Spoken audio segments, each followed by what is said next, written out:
Welcome. I don't have the splash screen up today about welcome to about what our study is, but we're continuing our study on Abraham. Now here's what's happening tonight.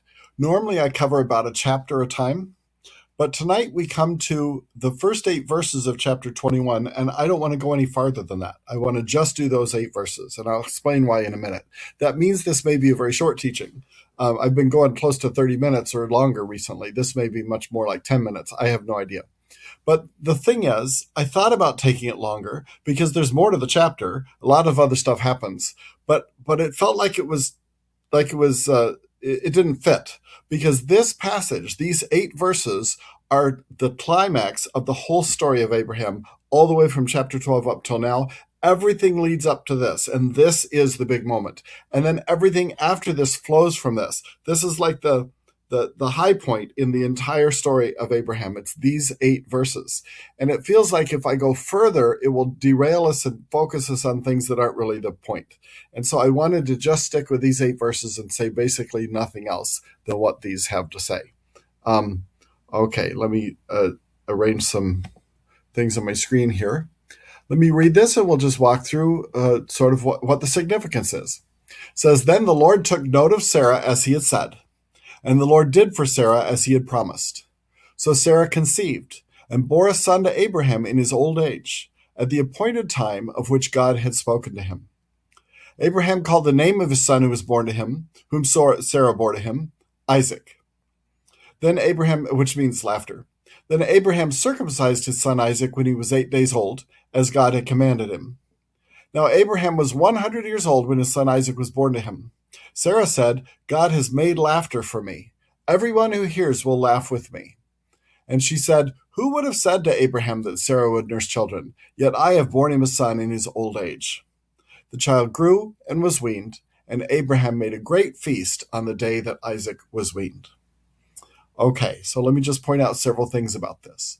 First of all, a lot of this passage has kind of a sing-song feel to it. It's almost turning into poetry at one point or another. So there's a lot of repetition. There's a lot of things just emphasizing the same point over and over. So even in the first verse, there's 2 things that are said, but they're really completely parallel to each other. It's saying the same thing twice in a row. The Lord took note of Sarah as he had said. The Lord did for Sarah as he had promised. And so the point here is to emphasize, then it happened, God was faithful to his promise. God completed his promise. God fulfilled the things he said he would do. I like that it says he took note of Sarah and then did for Sarah. He did for her what he'd promised, but before that it says he took note of her. He noticed her. He paid attention to her.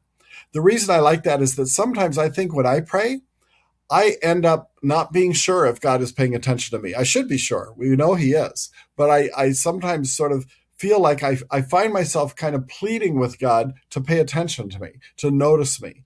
And it reminds me of a verse in 1 John that says, if we know that the Lord hears us in whatever we ask, we know that we'll receive what we ask for. It's like the hard thing isn't to know that God would answer what we ask. It's that he would even pay attention to what we ask. Not that he wouldn't be aware, he knows everything, but that he wouldn't be focused on it. So when this says he took note of Sarah, it's like he had promised he would pay attention to her. He had promised he would know what she was struggling with. He had promised he would pay attention to whether she was pregnant or not, and that he would do for her what he had promised. The word took note also, by the way, is translated in some translations as visited. The Lord visited Sarah as he had said.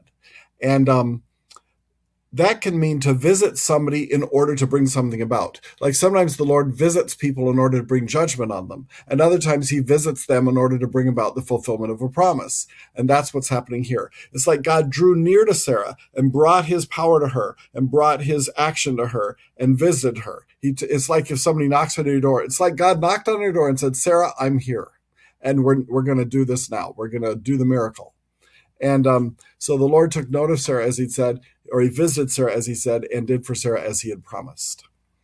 So Sarah conceived and bore a son to Abraham in his old age at the appointed time of which God had spoken to him. Now, partly that's referring back to a passage in chapter 17 where he says, at this set time next year, that's when Isaac will be born. That he'd simply said, this will happen by next year. But I think there's a deeper truth here, which is that even if God had not said that, he had an appointed time that he was going to answer this prayer. He had plans and he had an agenda, and God had a way that he was going to unfold this. And he knew from the very beginning, way back in chapter 12, when he promised a son to Abraham, he knew he was going to wait on that promise for a long time. He knew that he was going to do it in such a way that it was clearly supernatural and clearly his work and not simply Abraham's work. He wanted everybody to know that this is his choice that Isaac is born, and his choice that the people of Israel come from Isaac and from Abraham. And so he had an appointed time at which this would be answered. And sometimes we're praying and we're getting impatient and we're thinking, oh no, it's getting later and later. And we don't realize that there's an appointed time for the answer. It's coming, but it may not be coming at the time we demand for it. It reminds me a little bit of the passage in Daniel 10, where Daniel's praying, and he's been praying for 3 weeks, and an angel shows up and says, Daniel, I want you to know that from the moment you began your prayer, I was sent to answer it. But we ran into spiritual warfare on the way, and I was fighting the prince of Persia, one of the demons, and God finally sent somebody to relieve me of the battle, and then I came to talk to you. That's a very strange passage. I don't think God is saying that we're always supposed to worry about praying about spiritual battles like that. But I think what he was saying is there is so much more, Daniel, going on behind the scenes than you know when you pray. You think it's just you say some words and God either answers or not. But God has an entire spiritual world which is reacting to your prayer in different ways. And he chooses not to override that sometimes. He chooses to let those spiritual battles play out. And so it shouldn't surprise you if things take longer than you thought, because God has other things you're not aware of. And in the same way here, God was answering Abraham's prayer to fulfill the promise to bring Isaac, but he had his reasons for waiting as long as he did. And one of those reasons, as I said, was that he wanted to make it clear that it had to be God. One of the things we'll talk about this in a minute. Abraham called the name of his son who was born to him, who Sarah bore to him, Isaac. Notice how it says that would have been fine if it just said Abraham called the name of his son Isaac. We'll talk about the name Isaac in a minute. But it's interesting that it says he called the name of his son who was born to him, whom Sarah bore to him. It's like, if you haven't gotten it yet, do you get that this was born to Abraham, who was too old to have children? It was Sarah bore Isaac to him. She was too old to have children, and yet God had this happen. It's emphasizing again where Isaac came from and how absolutely absurd it is from a human perspective that could have happened. How amazingly supernatural it is that it did happen. We'll come back to Isaac's name in a minute. Then Abraham circumcised his son Isaac when he was 8 days old, as God had commanded him. Isaac's probably the first one to be circumcised at 8 days old, since that command is given. Maybe there's been others, but this is the way God commanded it from now on, and all through in the Mosaic law and all through Israel's history. Circumcised children on the 8th day as a sign of the covenant between God and Israel. And so I think this is mentioned here because Abraham is doing everything God told him to do. He's calling him by the name that he'd been given, Isaac, and then he's circumcising as God had commanded him. The emphasis here is that he gives him the name that he's been told to give him, and then he circumcises him as he's been told to do, and then we move on. So Abraham is trying to make sure and follow everything God has said all the way along.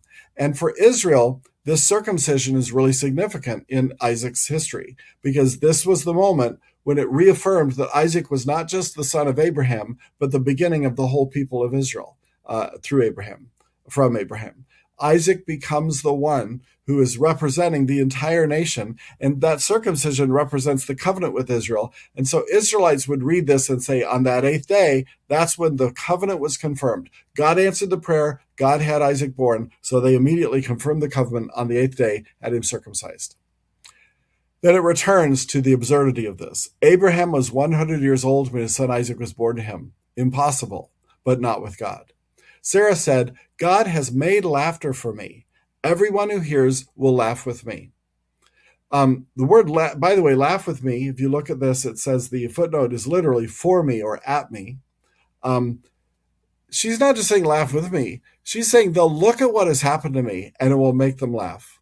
Now, here's what's interesting. 2 chapters ago, she laughed out of bitterness and skepticism. Yeah, right, she was saying in her heart, that like this is going to happen. And God said, oh, I mean it, don't laugh. And she's like, I didn't laugh. And he says, yes, but you did. But now he says, she says, I am laughing, but I'm not laughing in bitterness anymore. I'm laughing in happiness. I'm laughing in joy and relief and in a sense of being blessed. God has made laughter for me. He's created a situation in which I will be full of joy. He's made me happy. Everyone who hears will laugh with me, laugh for me. And what she means is other people will look, and they will also see how, let me put it this way. The laughter's for two reasons, and they're both together in one thing. Number one, she's laughing because it's so absurd. It just doesn't even make any sense that she would have a child. It's like, wow, how unexpected is that? Not absurd in the sense that it's not true, but absurd in the sense that she would never have predicted this. She would never have guessed this. And it makes her laugh in the unexpectedness of it. But it also is a laugh of delight because she has all sorts of joy now that this has finally been fulfilled. After all those years of waiting, all those years of giving up hope, now it's been fulfilled. And so she says, he's made laughter for me. I'm laughing at the absurdity of it, the ridiculousness of it, and the unexpectedness of it is maybe what I should really say, and at the delight that it's happened. Everyone who hears will laugh for me. They will see the same thing and they will laugh to see what God has done for me. They will laugh at the unexpectedness of it, and they will laugh delight at it on my behalf. And that's such a turnaround from the laughter that happened 2 chapters ago. That's such a turnaround from the laughter that's in the privacy of the bitterness of your heart and your failed dreams and your dashed hopes. Now everything has turned out to be true that was ever promised, and we just hadn't waited long enough. And she again says, who would have said to Abraham that Sarah would nurse children? I love the way she phrased that. Who would ever have possibly imagined this, she's saying. It's like when God says he does more for us, has more power in us than all that we could ask or think. She's like, who would have even thought, who would have even speculated that I had to be having a child at 90 years old when Abraham was 100? Yet I've borne Abraham a son in his old age. An interesting little point, she says, who would have said to Abraham that Sarah would nurse children? Made me wonder why she didn't just say, who would have said to me that I would nurse children? But I think what happened in that society and within the context of their relationship, I think she was so sensitive to not having brought Abraham what she wanted to bring him, to not having borne him a son. She was so sensitive to somehow having shamed him or let him down that she's now feeling, not only is this a blessing to me, God has allowed me to be a blessing to my husband. Who would have thought that Abraham would be that I would be nursing his child? And yet that's happened. And then the child grew and was weaned. That would have been when he was about 2 years old. We don't know for sure. And Abraham made a great feast on the day that Isaac was weaned. Weaning him was a sign of a couple things. Number one, he was growing into adulthood very slowly. I mean, he was still 18 years away or so, but he was beginning to grow into adulthood. He would still, according to Jewish custom at the time, he would still remain primarily in the custody of Sarah for the next 2 or 3 years. And around 5 or 6, the father would take over the training and begin to do a lot more. But nonetheless, the weaning is kind of a sign of that. Also, and I wondered about this, and I checked it out, and the commentaries agreed on it too. He was weaning Isaac is worth a great feast because so many children died in infancy in those days. In one sense, by the time he got to where he was weaned, it meant he was out of the woods as far as infant mortality. He was now healthy and safe. Now, they would have known that he was safe anyway because of all the promises God made. But it's kind of a celebration when he reaches the day of his weaning and is safe and healthy. So overall, the message here is just super, super clear. God is faithful. God will do what he's promised. And sometimes, notice, he will deliberately withhold the answer until it seems way too late for us. It's made me think about things in my own life that I think God promised to do in my life years and years ago, and they still haven't happened. And I get discouraged because I think they're never going to happen. Well, Abraham and Sarah would definitely have thought that, and yet they did. God had an appointed time. God has timing in our lives. And even when he's telling us to wait on the answer, that's different than saying don't expect an answer. It's different than saying I'm not paying attention to you. He will, when the appointed time comes, he'll take note of us. When the appointed time comes, he'll do for us as he's promised. And we will see what he has to do. And at that point, we too may find ourselves laughing at the unexpected delight of it. As I said, I think we need to see this as the pivotal climactic point of the entire story of Abraham. Everything has been leading up to this. Israel has been promised through Isaac. And it's at this moment that the nation of Israel is, in one sense, really made real, is through the birth of Isaac. And everything from here on out is just sort of following from what happened in these 8 verses, including the next section where we see conflict between Sarah and Hagar, between Ishmael and Isaac. And we'll come to that next week.